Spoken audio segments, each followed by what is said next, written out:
Welcome to Dice and Mind, a podcast hosted by Brad Brown and Jason Kaufman to explore the intersection of life, games, science, music, philosophy, and creativity through interviews with leading creatives. All are welcome in this space.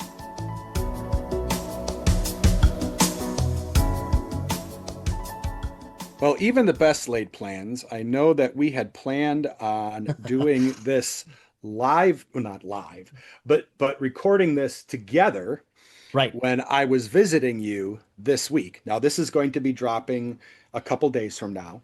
I just returned home from being up at Dyson Mine Studios North, aka the Twin Cities, visiting, but we just obviously we were very social. We were very social, and we'll talk about the reason behind that we'll talk about that in Loon Cafe. Yeah. But ultimately we didn't get a chance to record the intro outro live. We did not. But while we were there, we got to stop at two game stores. Yes, we did. And I bring this up because we got to stop at Game Center out in where is that located again? Oh, Roseville. Roseville, thank you. And as we pulled into the parking lot, we looked across the parking lot and we saw the offices of Asmodee. That's right. Which is awesome. Yeah, one of their two physical centers, we recently learned, in Minnesota. Yes. And appropriate considering we have our guest works for Asmodee. Yep. Works a lot. For Katrina Ostrander, who is returning. Yep. A returning guest, second time returning. Yes. So very graciously. Going to talk with us about an older tome, which we both have. Which we both love. Yeah. Yeah, which we both love, Worlds of Android. But also some of the stuff that she's been working on now and all sorts of other stuff. And as well, she and her husband have a new addition. Yep. Congratulations again. To the new family. I will say, obviously we've recorded the interview already. She was surprisingly alert and awake and everything, considering that her little one was 4 months old? Yeah, something like that. Yeah. Yes, that sounds right. Old? Yep, that sounds right. Yeah, and like before you had logged in, she and I had been talking about sleep deprivation. And parenthood, and there's nothing you can say. We've all gone through it. Whether yours is better or worse than anyone else's, it's still sleep deprivation. I think pain is pain. Yeah. It doesn't really matter. So, but literally still very, very little.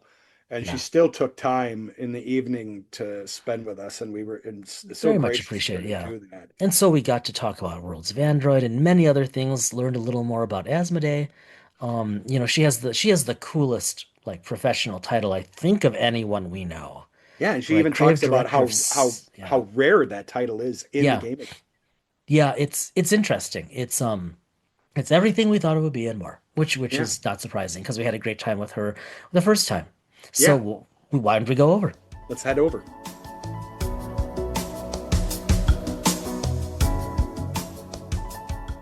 Katrina Ostrander has served as editor for over a dozen media tie-in novellas spanning multiple genres including cyberpunk, fantasy, Lovecraftian horror, and science fiction. She has worked with emerging writers as well as New York Times bestselling authors. As the creative director of story and setting with the Asmodee franchise development team, she oversees the internal and licensed development of the company's proprietary IPs. Besides her work as an editor of tie-in fiction and developer of IPs, she has written for or developed over a dozen role-playing game products, including adventures, supplements, and core rulebooks.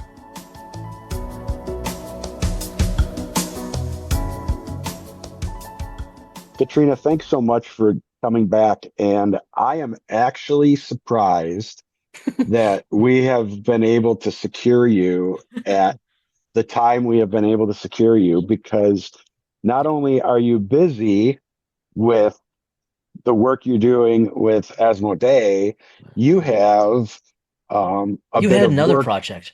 a project that was 9 months in the making, Yeah. and now ongoing Mhm. going forward, you have a new addition at home. I do. I call it my 40-week bodybuilding program. Wow. Yeah. And I have a baby boy who's turning 12 weeks on Friday. We're That's recording wonderful.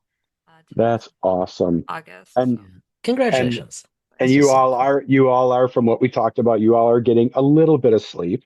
that's right. Apparently, I'm very privileged to be enjoying sometimes Yeah, over 6 Doesn't hours make in a it it stretch. just doesn't matter. It's still hard. It's just so like what Brad was saying, when we reached out and asked, "Hey, would you come back?" And you said, "Yeah, I'm gonna need a little time. I'm really pregnant." And it was like, "Oh, that's great. Like she'll come back like in November or December, no pressure." And you're like, "I'm gonna have the baby. How about here?"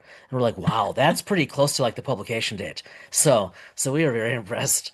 yeah, yeah. We were impressed, and um, honestly, the fact that your little one is 12 weeks along, and That's you amazing. are here talking with us, and your eyes are open, No, what's and you're right now? We just started. smiling, Yeah. and I mean, obviously, you would be smiling. You have a healthy little boy with you, not with you on the camera, but you're coherent and you're chatting with us, and we're pleased, and you're honestly Most more impressive. coherent than I was at when our first was at 12 weeks. But Yeah, um, in definitely all true. honesty, that's still obviously, I mean, I have to ask this. I didn't ask this off camera, but I'll ask it now. You know, you know, biggest change for you, Yeah. you know, over the past, 12 weeks. 12 Yeah, weeks. What's been like kind of the biggest change you think in question. your for you and your Or you partner? or your family. Yeah. Yeah, your uh, family. just the not being able to be as spontaneous with Yeah. um plans, like social plans especially. And I haven't done much in the way of in-person gaming, although I Yeah. have played 2 sessions of D&D virtually. Oh, So I cool. Oh, joke that I held my baby while I was playing online with friends when he was 1 week old, so he got Wow. his Good first for D&D you. session in nice. early. Excellent. And I got to play Planted for the first time, which kind of was it's a board game. It's like a drafting, like mini Oh, engine builder. It reminds me a little of like Wingspan or other games like that. It's interesting. very cozy.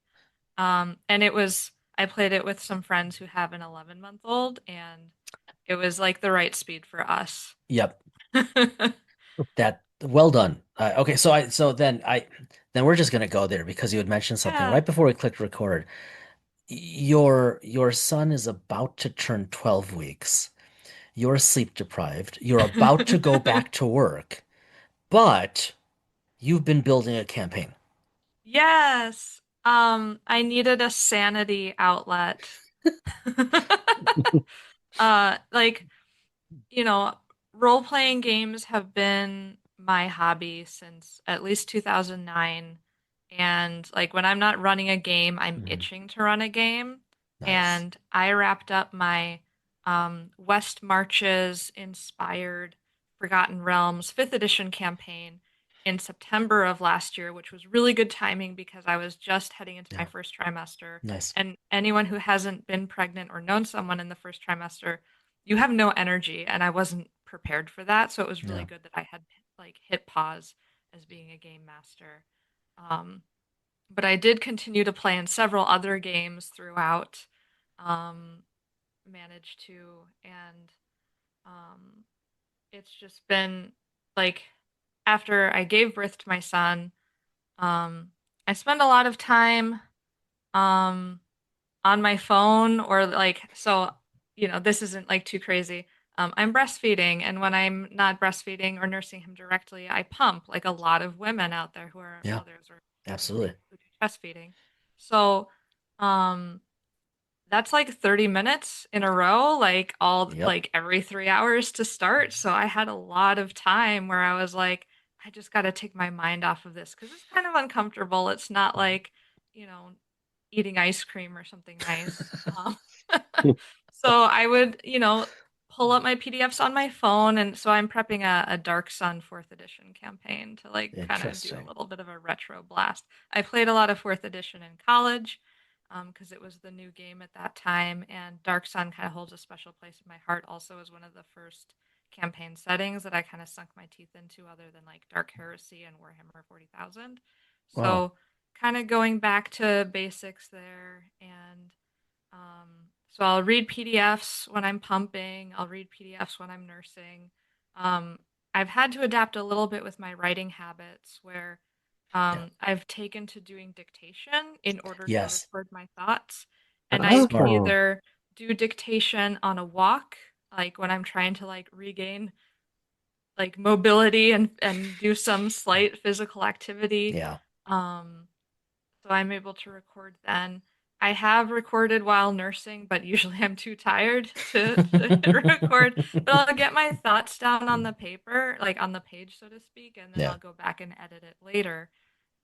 So that's kind of been an adjustment in terms of like, how do I continue my writing hobby, which is like my passion, or my role Yep. playing game hobby, because to me they're kind of like intertwined. Yep. It's been really important from a mental health perspective Absolutely. because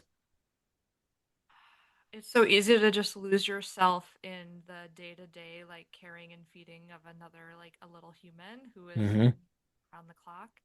And carving out, like, even if it's just 15 or 30 minutes at a time, or sometimes just 10 minutes at a time to do something for you that you enjoy, Hmm. that's been life saving for me. And I think is keeping me from like, some parents really struggle with postpartum depression, and I think Yeah. I've kind of saving that off with the fun of like something to look forward to. I don't have any That's great. imminent plans to run this campaign, but So, it gives me something to kind of look forward to um, once I've kind of broken free of like the 3 to 4 hour right. uh, pumping Yeah. draconian schedule that women are So you're not bound to. writing it with like a specific group in mind? I do have some folks that I'm planning to invite for sure, and I've talked to them about it, and they're pretty excited. They're like, "Oh, fourth edition! Like, I have really positive, like, nostalgic feelings about fourth edition Dungeons and Dragons," which is Yeah. kind of surprising. Or at least it's surprising to me because I feel like it was so maligned at the Hmm. time, and Yeah. people were mm, celebrating fifth edition's kind of return to 3.5 form. Hmm. Um, and it's interesting now going back to it to see like how much fifth edition did kind of continue on, and the ways that they diverged and the ways that they stayed the same. But um, that's been, yeah, like just very like helpful for me to That's to great. get into that. Yeah. Yeah. Before we recorded, what did you say you called it? Postpartum campaign design or something? You gotta, Gaming while yeah, postpartum. you gotta Yeah. TM that because that, that's, mm.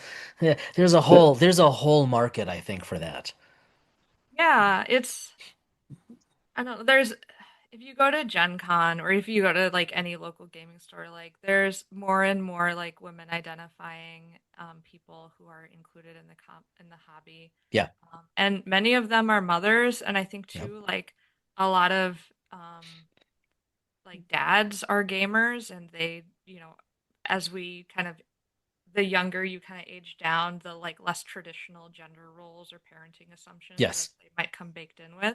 So it's like been really heartening to see like some of my friends who are also gamers going on the parenthood journey. It feels like there's a little bit of a baby boom like this year compared to previous years. I know a lot of people having kids, but uh, it is an adjustment making the shift to parenthood, and there's like you just have to plan more, and it in a certain way is kind of funny because I feel like everybody knows the struggle of scheduling like the RPG campaigns. Like that's the final boss, right? Is like our adult lives and schedules. This just So requires true.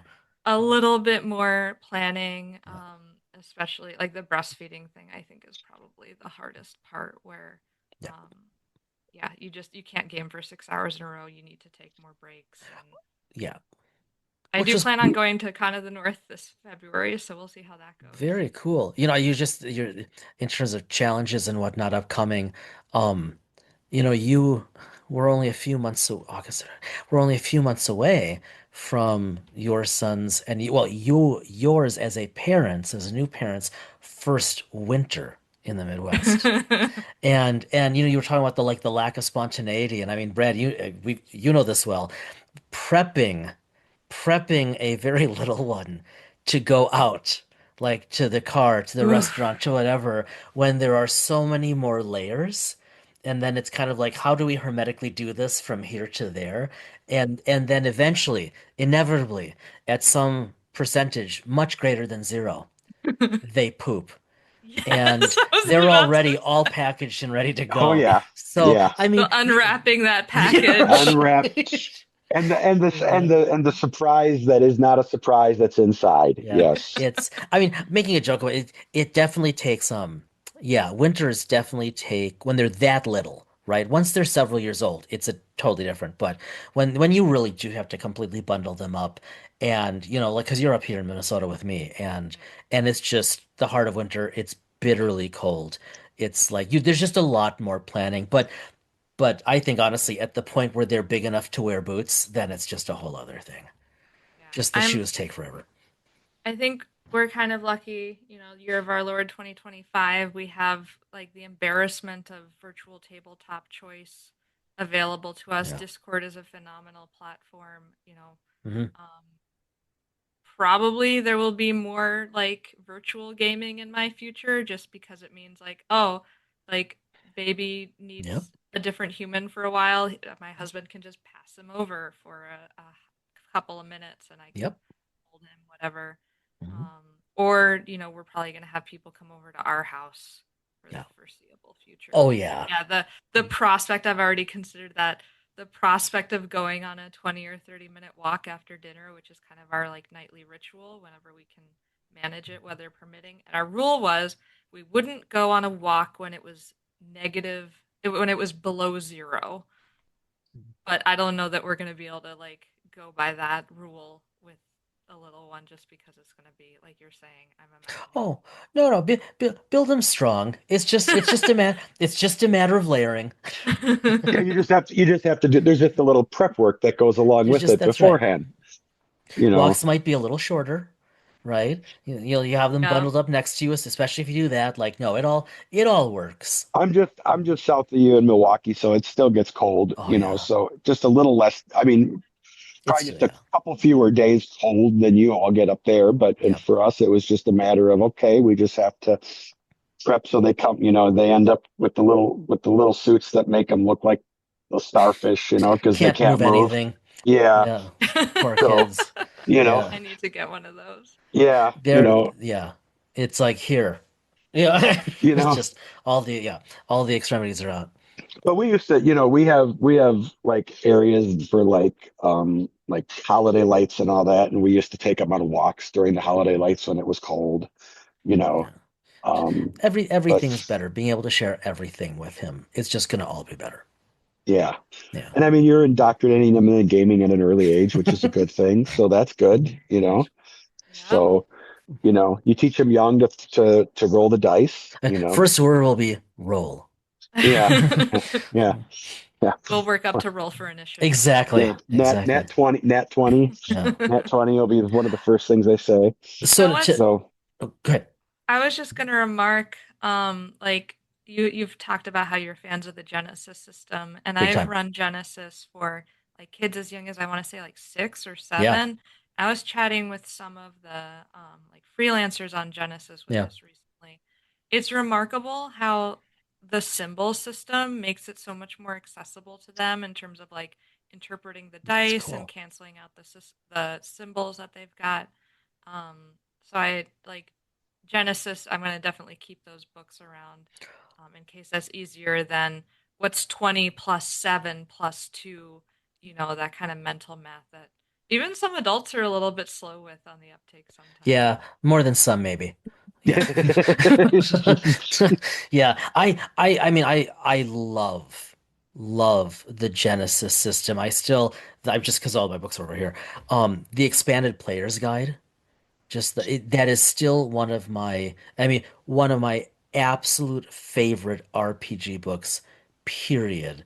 Because obviously it uses the system, and I really like that narrative dice system, but like just all the stuff built around it, I just think it's super creative. And I will just say it's only two books over from another one of my favorites, one of the most beautiful, I'm gonna say air quotes RPG books in my mind. I And was I gonna, have I was looking at my watch only yeah. to check to see how How long long it it would took? take Yeah. before you would bring it up.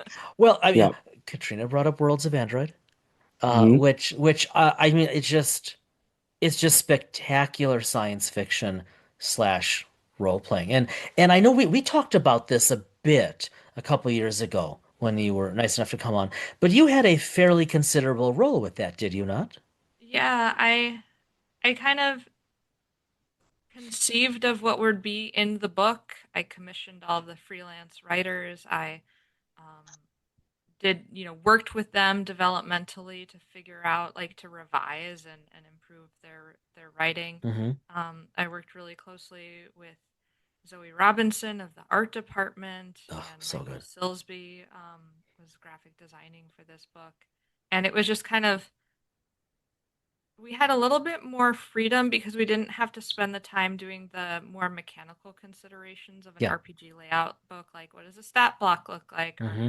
how are we going to present these rules. And we could kind of treat each spread as its own individual piece of art. Yeah. And I think we were trying even to figure out what are the holes on this spread? Like, what text do we have? How does it sit on the page when you lay it out? Where do the headers fall? And, some of the pieces I think we had tried to commission for those spaces, which we don't always have the luxury of doing in a normal RPG like Right. waterfall workflow, because basically as soon as you've got an outline, you've got to start working on the art if you want to keep your development timeline to like a manageable, I don't know, 6 to 9 months kind of Hmm. span. Hmm. Because art is one of the longest processes That makes in sense. terms of writing the art briefs, figuring out what you want to depict in the art piece.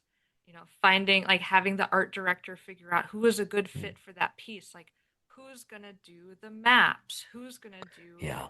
like the more spaceship pieces? Who's gonna do like the characters? Like, who's got a good eye for likeness and can reproduce like this character who has a distinct look? Like, all of those are different like strengths of different artists, and a Yep. good art director knows, based on Yeah. their people, who can do what. Um, and then, something like a map, there's so much time that goes into the labeling of it and Hmm. like developing kind of the style of what those labels are going to look like. And in this case there was like a little bit of scientific research too that went into it. I'm thinking of the map of Mars I that's was in thinking of that that. book.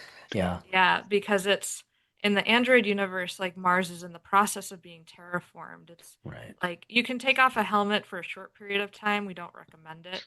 But if you've been, you've got the right G mods and you've got the right cybernetics, you can make that last a lot longer. And of course, if you have an enviro suit, then you can be kind of out there. Yeah. But the projects that these different like megacorps are undertaking to like flood these different like geographical features, and you know where would you build a city, where does it make sense to build a city in terms of like ease of shipping materials up and Right. down into orbit and things like that. So that was kind of even research that needed to be done ahead of the art brief writing, because you wanted to figure out like what were you going how were you going to depict this, and that's like the world building of it, and that was so much fun on that project. I can't imagine. The world building is so strong. Is looking at it as through the lens of RPG as literature, right? One of the things that stands out, I think, with Worlds of Android is both text, ideas, and art are consistent. They hold literally cover to cover, like with the from the opening to those closing quips, whatever. It all like flows. Like you are. It's really really immersive. And it's really, really readable. Like for its own, like I don't, I've never played Android. I've never played Netgear. Brad's got you have the Android RPG books, and we've talked a lot about you. Yeah, I also want to Yeah, say, it's the yeah, Genesis source book for Android. Yeah, right. And but I also had I yeah, remember the card game. yeah, you did, Yeah, yeah. from it was the 90s, wasn't it? Yeah, Mhm. I think was Yeah, the Wizards of the original. Coast put that Yeah, out, and it was Oh, set in the cyberpunk universe. yeah, yeah. yeah, and yeah, yeah. Go. You were gonna say something, Brad. No, no, no. That's all Oh, I was going to add to it. okay. Yeah, It's just gorgeous. It's so readable. And as I say that because like I never played the card game. I Netrunner, yeah, Netrunner. right. Oh, I You said said that net. gear. Sorry. Yeah, Yeah. Well, I mean routers aren't too far off. It's yeah. yeah. Netrunner, thanks. Nerd. Yeah, Yeah, yeah. Ironic on that podcast. yeah. So I never played that, and I've not played it in the Genesis system, and I don't feel like I'm missing anything. Not that I wouldn't love to, but like sometimes I just like to sit and read it because I mean world building.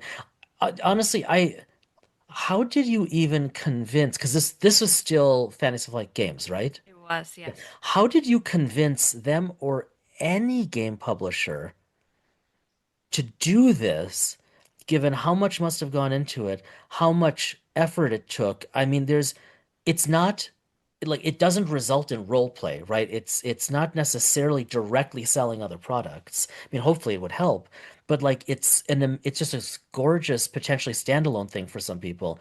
It how do you even how does that happen? So, like, in my current role, I think I'm able to look back on it even with a little bit more strategic of an eye. So it's really doing like franchise development and research and development Hmm. for a setting. And Okay.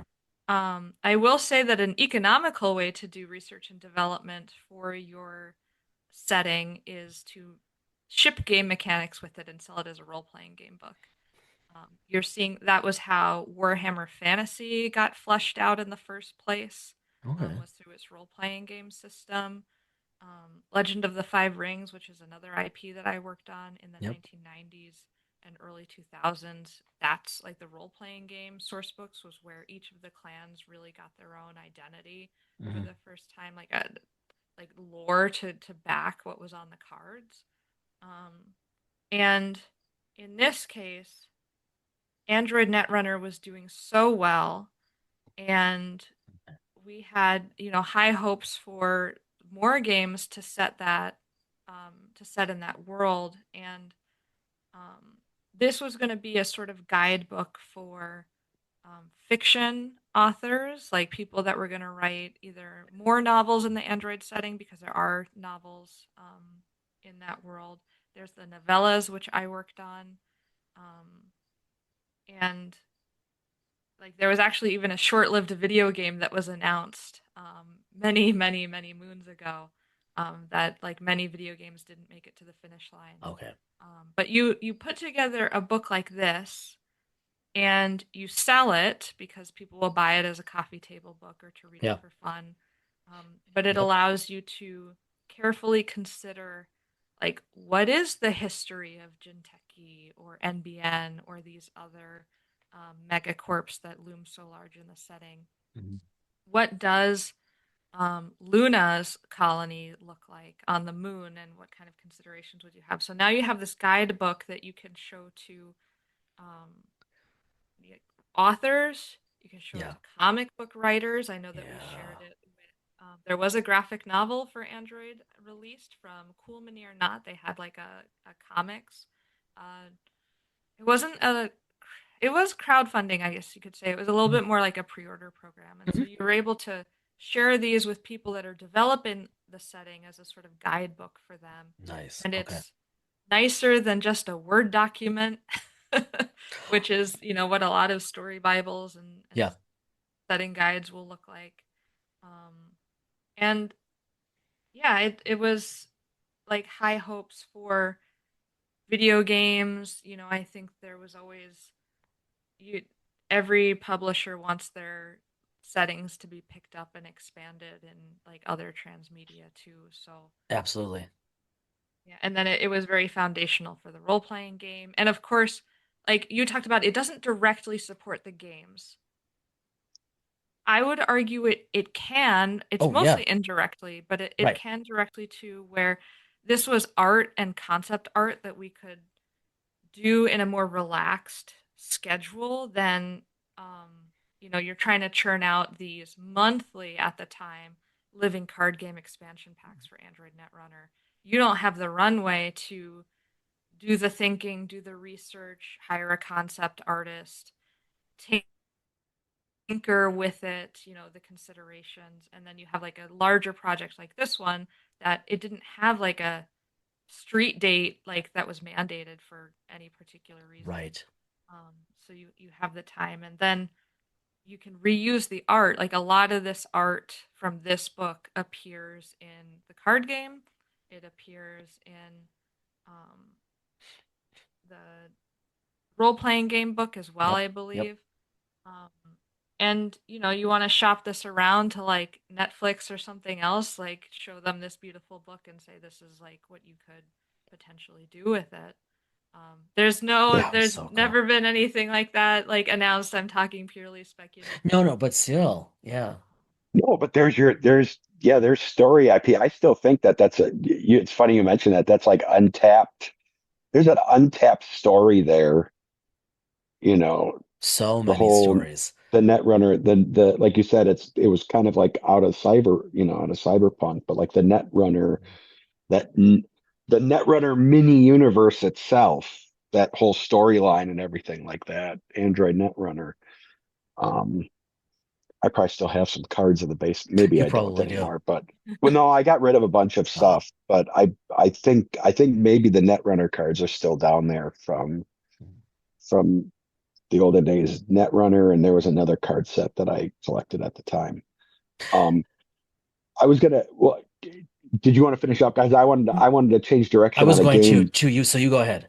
I will, because you mentioned this before, and I know um out on your website you talk about your first foray into gaming was Dark Heresy. Yes.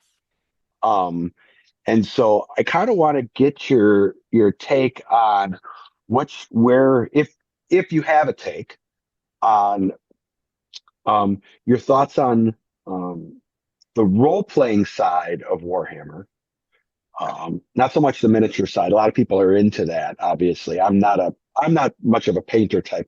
Mostly because I'm afraid of the time and the I would money just make a The mess suck. out of it. money, I, yeah. I If Yeah, would, you're yeah. if you're getting into the hobby side of it, We've been warned. yeah, We've been warned by yeah, others for in the good hobby. reason. Yeah, yeah. Yes. yeah. I'm a books I can handle. The other stuff I'm afraid of where it would take me. Down the Um, rabbit holes where it would take you. yeah, yeah, Yeah, that's exactly it. Books yeah, alone yeah. are problematic for me. Yes. Um, but what's your take kind of on where they've gone now with like some of the new publishers? I know you've done some writing for Age of Sigmar and just kind of your general thoughts, what you're willing to talk about in regards to some of the newer IP and some of the newer releases. I know they've just come out with it. What is it? The Old World Yes, that one stuff and surprised me a little bit to hear that because I've had a high elf army in the basement for a long time, and the release of the old world miniatures game like in the last couple of years, I kind of got my husband and I like, oh, we have an excuse to break out my high elves. We have, he had an excuse to go buy an Empire of Man army. We've actually been playing a lot of the minis game, but I haven't had a chance really to look into what became of the role playing game lines after, like for 40K specifically, after Fantasy Flight Games discontinued their lines, and I Hmm. believe, oh, I want to say it went to another publisher before 40K landed at Cubicle 7, and I'm not going to be able to remember who it was. Maybe Ulysses Spiel. yeah, Um, there was someone before, and then there was someone, and then Cubicle 7 picked it up, and I can't remember the name of it, but um, everyone has said that Cubicle 7 seems to be doing a pretty decent job in terms of you know, kind of picked up where FFG left off. Yeah. So I only got to work with the writers on Age of Sigmar briefly, and I was kind of tangentially in the orbit of those working on Warhammer Fantasy Roleplay. But like, of course, they're incredibly talented. I think they brought back a lot of the Games Workshop crew to write Okay. for Warhammer Fantasy Roleplay Fourth Edition.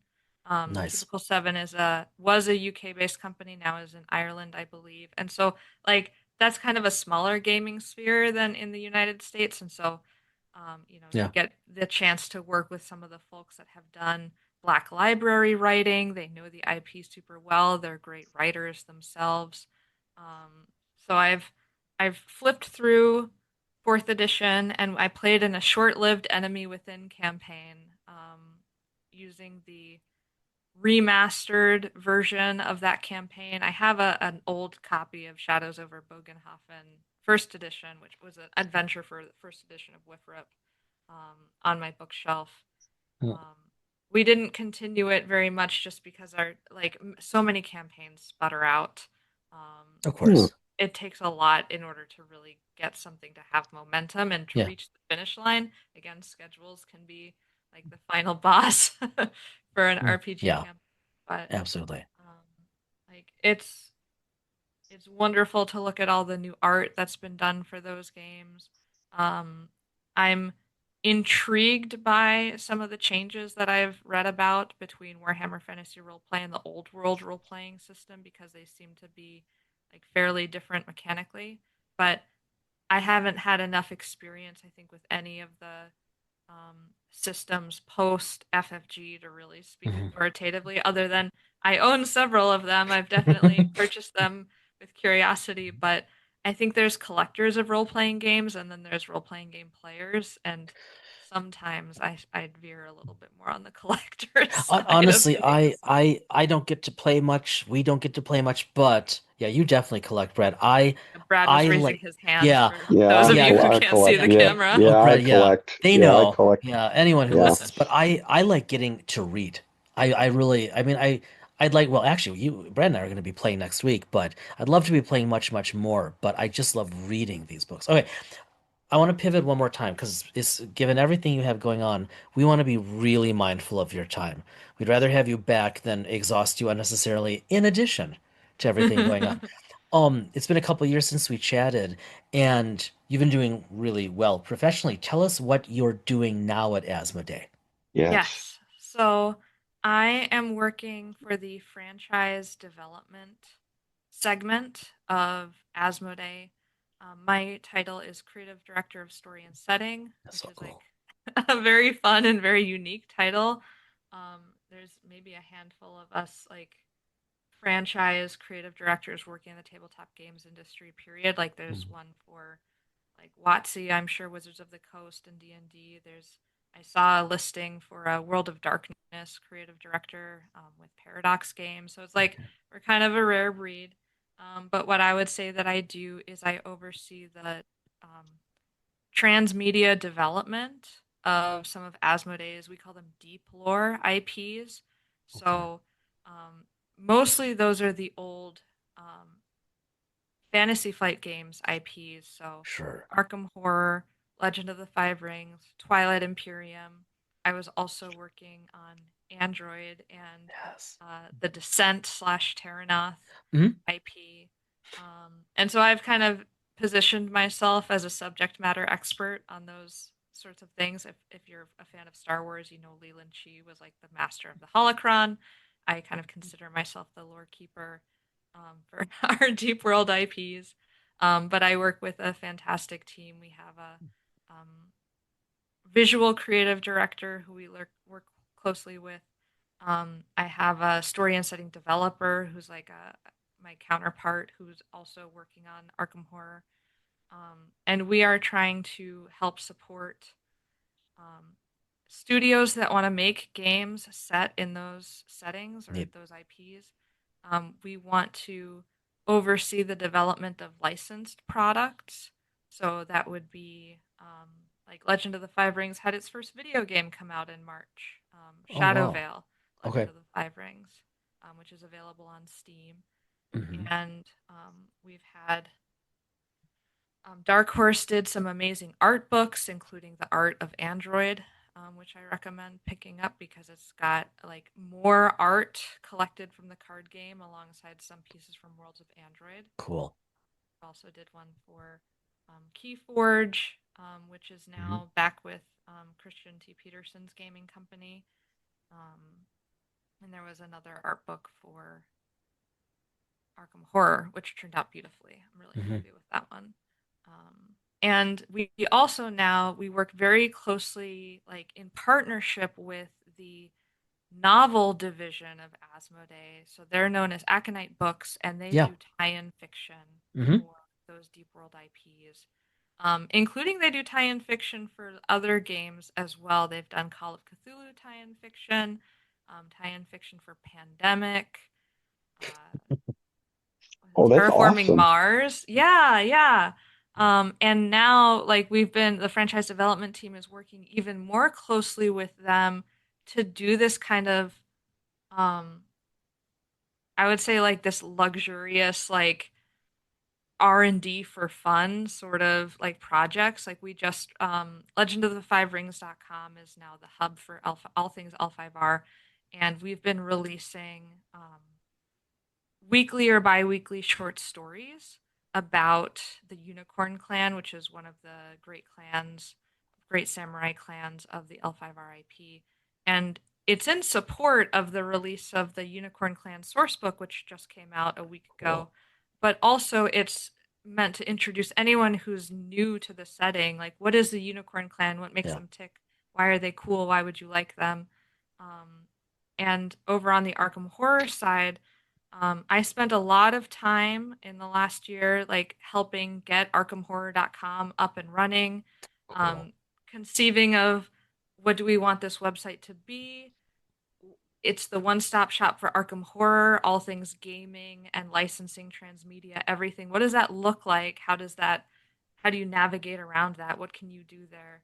And now we've got more like short stories, like traditional prose, but we also have like more experimental things as well, like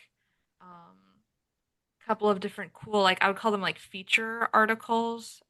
Like some of them are behind the scenes, like designer Mhm. interviews. Nice. Some of them are like roundups. Like there was a whole like Cthulhu themed push right around like March, April of this year, where Yeah. we had a lot of different Cthulhu themed Arkham products coming out from different studios.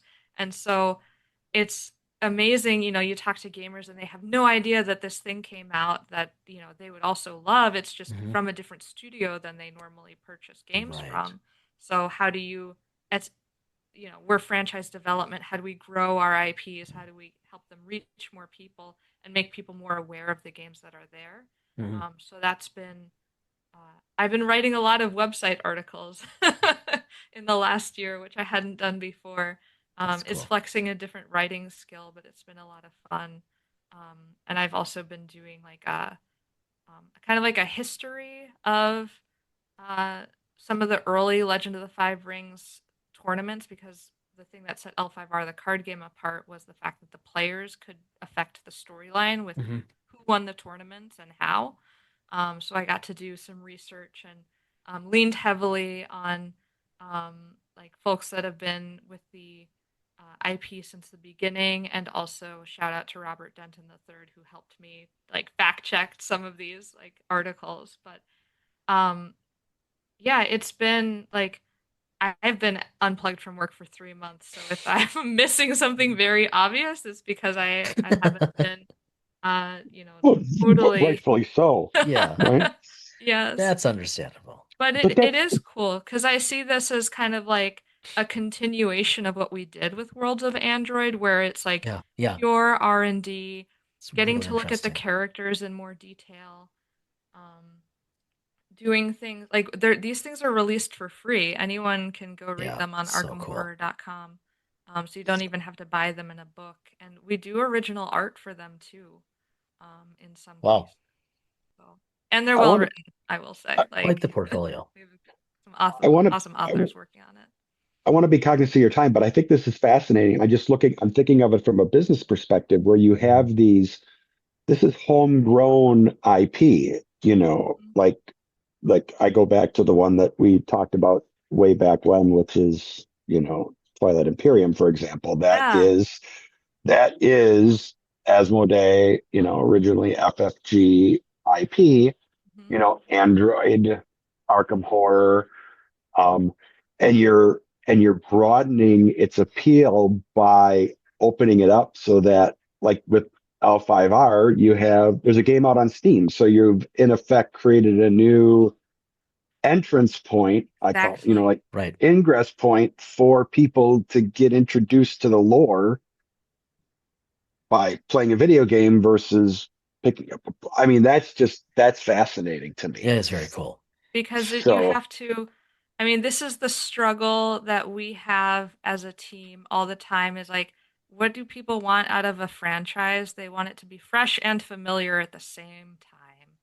And that's the challenge is like that balancing act of giving them Yeah. more of what they already like about the setting, Yeah. but not just completely rehashing what has come before. Um, yeah. Yeah. and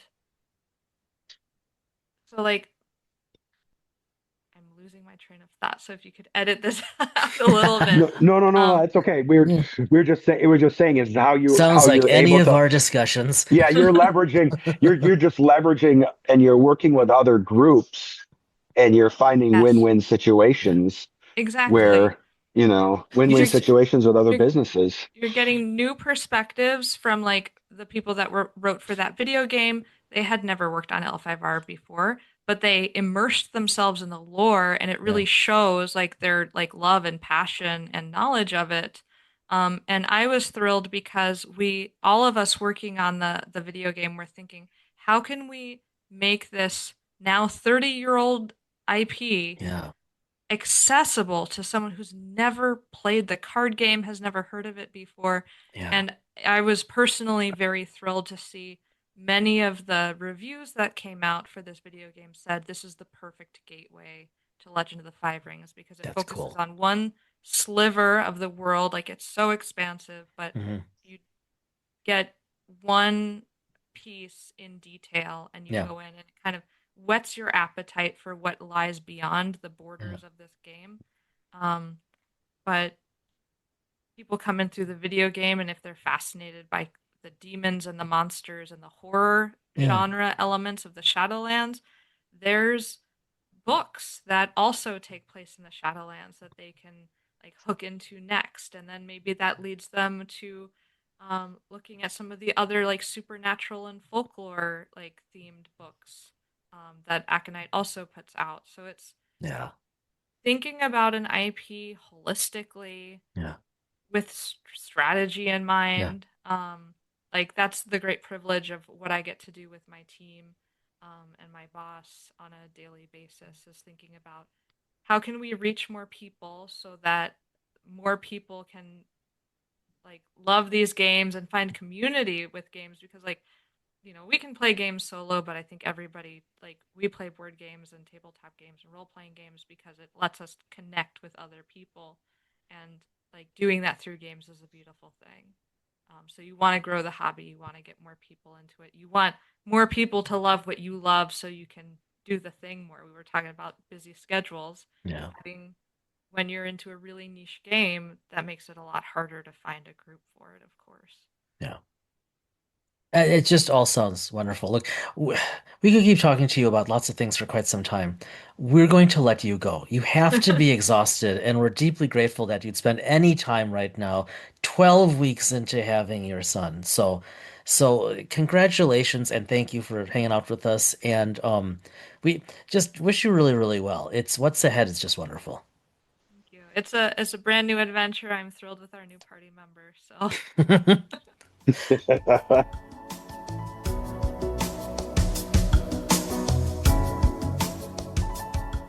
Katrina, thanks again for joining. That was awesome. And congrats again. Please get some rest. Um, just we look forward to having you back on again as Asmodee continues to release Hmm. Hmm. new products. I'm on the mailing list, so I see all the stuff that's coming out from with Arkham Horror Yeah. Yeah. and um, with everything that's going on. So it's just really cool to see. And as well, seeing we got there, we got to Game Center around 5. So it was interesting to see how at 5 o'clock people coming out of Asmodee at the end of the business day Hmm. Hmm. and everything like that. So and it was funny how I think there were people coming out of Asmodee and coming over to Game Center because I think there was some gaming going on that evening. I People were did notice setting up. that. Did you notice Yeah. that? Yeah. The Game Center turns out has just a ton of seating for games. And there was Oh some yeah. there were well we had seen the you had pointed out the schedule on the Yeah. monitor right before we walked out. And there was a Yeah. lot going on. Yeah, there was. Yes, there was. So, as we head over to the Loon Cafe, Yeah. I say we head to the Loon Cafe, but It, this time around it looks like a diner. it does. Thank you. I was wondering Yeah. how to segue that properly. Yeah. And we headed to a diner because for me this was the first time. This is not the first time you've gotten to meet a guest in real life. No, this is the third time. Yeah, Yep. for me this is the first time. Yeah, that's great. I've had a couple false starts in the past, but this time it actually happened, and I got to meet in real life, got to meet our good friend of the podcast and good friend in real life, Jim Johnson. Who? Um, exactly. Okay. Project manager for Star Trek Adventures, for Fallout, for the Yeah, never heard of those. yeah, for Yeah. lots of stuff Yeah. at Modifius Entertainment. And we sat down, and I think we did break a record. We were there for I think almost 4 hours. yeah, I think we clocked a bit better than 3:30, the three of Yeah. us together. Yeah. And it didn't feel like it because I think by the end, and obviously, we did some cross signing of some books. We did. Um, I got Jim to sign my second edition STA core rulebook Yeah. and Ditto. tactical manual. Yep. And Captain's Log. And then we did some cross signing of Our shared endeavor. our shared endeavor, Yep. um, which was awesome. And I think for me, that was really kind of the highlight of, the past week from a gaming perspective Yeah. and then we talked about, no, no secrets were shared or anything like that, but we talked about gaming. Yeah. We talked Gaming, about writing, writing. We just talked about Trek in general. I mean, We talked about, and not just, we talked about the gaming world in general, just, mhm, yeah, and mhm. writing too, and Jim's endeavors in writing. Yeah. It's Um, always a good time. There's just always a lot to talk about. yeah, and I always come out refreshed and Hmm. just Hmm. focused on. It always reminds me, and it focuses me on the projects, and it kind of just refocuses me on the projects that I'm working on. Yeah. Yeah. So That's awesome. I don't know about what about you? For the Loon Cafe, adjacent to the time we spent with Jim in the diner. Hmm. So you and I had also planned to game, to role play. Ah, And you had yes. convinced me, why don't we record it and maybe we'll just have kind of a silly one time only actual play episode of Dice in Mind. We should. Well, I still think we should do that. Yeah, I agree. And now it will surprise no one when I say we never actually played. However, we did a very Mm, no, we didn't play. There were no dice rolled. But okay. we did the one evening late. One Mm, evening we had an impromptu session zero in my living room over a bottle of port. over a bottle of port. And so that was all good in every way. Hmm. And we did like just have that session zero of me GMing, you playing, getting us up to speed, Hmm. uh, right, kind of in media res, and ready for session one. So someday, everybody, Brad and I are going to play session one of this adventure, and even if it's Zoom, I think we will record it. I think we should. Hmm. I really think we should. And I think even if it's like a bonus episode or whatever the case is, I think even if we had recorded session zero, still think there was fun and humor in it. I wish Hmm. we had thought about it at the time, but it was literally kind of like spur of the moment. You were just kind of like, you know what, session zero, Yeah, I and was like right now because this yeah, is this is the chance we have. And yeah, what was fun for me was I've been sitting on some of these ideas. I've sent you a little bit, but Yeah, I've been sitting on these ideas. I don't know, for maybe about a month, a little better than that, maybe. maybe 6 weeks, I Maybe think. 6 weeks. Okay. Yeah, And so it's very like you know this already. It's very much a sandbox yeah. adventure, but the outline I have very firmly in mind. And so basically in game session zero, if you will, right? I walked you through and I walked your character, Captain McCardell, Hmm. through it, and that was just that was great fun. I'm trying to think of where I was going with that. There was something else I wanted to say, but that's Well, I think, wait, sorry.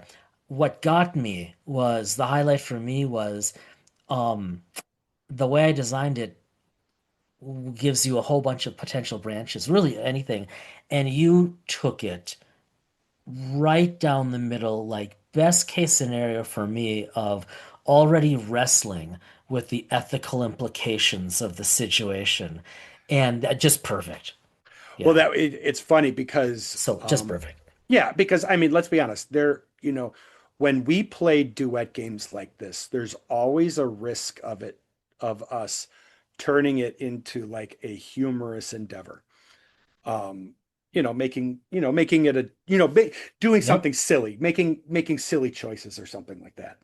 I had made a conscious decision at the beginning of this adventure to play this character extraordinarily serious.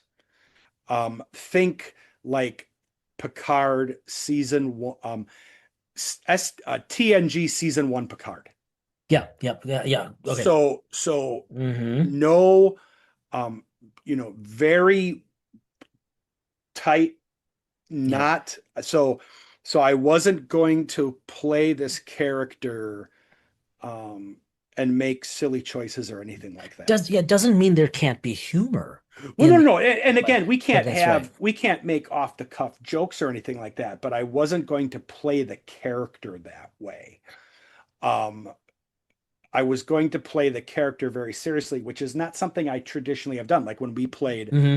D&D, I played a bard, which is, a goofball. And I've played other characters a little goofballish. This Yep. character, I was not going to do that. I was going to play this character extraordinarily serious. Yeah.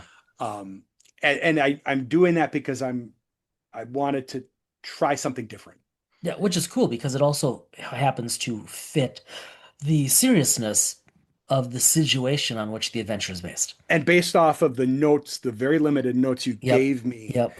I thought, okay, that's the reason I did it. It was a Yeah. prime That's opportunity great. for me to do that. Yeah. So, um, so that's how I did it. And what made it more interesting is even after each of us having 2 glasses of port, I was still able to do that. So, and I mean, it's not like we are drunkards by any stretch of the imagination, but considering how I don't drink, I was a little curious to see how 2 glasses of port would affect my judgment playing in an RPG game, and It did is okay. fair. Yeah. Yeah, yeah, you did. Hmm.